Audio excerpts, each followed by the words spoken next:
وہ بیٹا آیا دروازے کے اندر سے، اس نے جب جھانک کے دیکھا تو ابا تو بڑھاپے کی حالت میں اور اسی حالت میں پیمپر بھی گندا ہو گیا، تو بو آ رہی ہے۔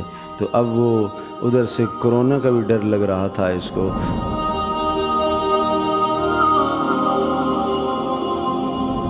اس دن ایک واقعہ میں پڑھ رہا تھا، ایک صاحب کا بڑا عجیب دردناک داستان تھی۔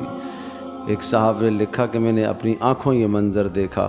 ایک صاحب تھے کہ بڑی مشقت سے انہوں نے اپنی اولادوں کو پڑھایا۔ پیسہ اچھا نہیں تھا، ان کا پیسہ ٹھیک نہیں تھا، پیسہ حلال کا نہیں تھا، لیکن بہرحال بچوں کو انہوں نے پڑھایا، پھر بچے پڑھ گئے، پھر بچے باہر چلے گئے سارے، اور جناب وہاں ہی سیٹل ہو گئے فیملیوں کے ساتھ۔ اور پھر جناب پیچھے ابا جی کی خدمت کرنے والا ایک ملازم انہوں نے رکھ دیا، وہ ابا کی خدمت کر رہا ہے، اور وہ جناب پیمپر پہنا رہا ہے اور ساری خدمات کر رہا ہے، اور ابا جی اس خادم جو ملازم ہے اس کی اولادوں کے ساتھ پیار کر رہے ہیں۔ تو ایک دن پتہ چلا کہ آج بیٹا ابا کو ملنے آ رہا ہے، باہر سے ملنے کے لیے آیا ہے۔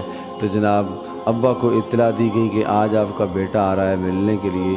تو جناب کیا ہو گیا، ابا حضور بڑے خوش ہو گئے، بیٹا آ رہا ہے ملنے کے لیے، لیکن آنکھوں سے نابینے ہو گئے، نظر کچھ بھی نہیں آ رہا تھا۔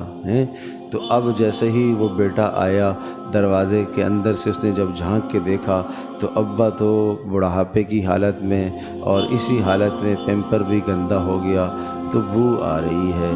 تو اب وہ ادھر سے کرونا کا بھی ڈر لگ رہا تھا اس کو، تو اس نے ماسک بھی نہیں اتارا۔ اب اس نے کہا کہ جناب کیسے ملوں، کیا کروں؟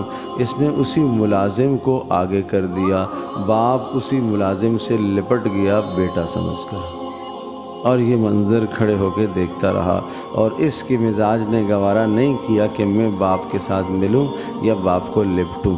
اور پھر جناب باپ نے پوچھا بچے کہاں ہیں تمہارے بچے؟ تو وہ جو ملازم کے بچے تھے وہ آگے کیے، اور جناب ان کو دادا جی نے پوتا سمجھ کر چوما، پیار کیا، گلے لگایا۔ بات سمجھے؟ اور اس طرح سے کر کے بس وہ وہیں سے رخصت ہو گیا، اور اس ملازم کو اس نے پیسے اور بھی دے دیے، یہ لو ابا کی خدمت اچھی طرح سے خدمت کرنا، میں واپس جا رہا ہوں۔ بات سمجھے بھائی؟ تو دنیا میں ایسے کیس بھی آتے رہتے ہیں۔